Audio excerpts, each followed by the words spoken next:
咩叫看着回想式呢？我想你係睇到某啲嘢，跟住加個回憶，再加翻少少感受落去。但係呢個位呢，千祈要小心啦！你要睇到啲關於今日嘅嘢，或者回想起當日嘅嘢啦。你唔好無啦啦回想起你 BB 出世嘅時候嗰陣啊嚇，睇到啲咩呢？咁你唔會無啦啦翻到屋企先見到個老人啊嘛，咁恐怖啊嘛！即係你做完義工，跟住翻到屋企，個獨居老人去咗我屋企嘅咁樣。所以我哋今次唔係用即時看着咧，就變咗好似係回想嗰隻啦，看着獨居老人孤單的身影。我明白到陪伴嘅重要性，咁成件事就會係好好多啦。去到有一啲線索勾起你嘅回憶，咁到底係幾咁重要啊？係時候拋書包啦，珍惜眼前人。我哋應該趁現在啦，因為你哋而家仲有機會揀啊嘛，多花時間陪伴家人，免留遺憾。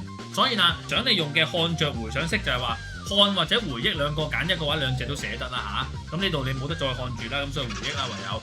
咁成件事你寫落去個底嘅時候呢，就會有一個升華主題嘅作用啦，就唔係齋話幫完人就算數咁樣啦，而係幫完人嘅時候，你亦都自己學到某啲嘢啦。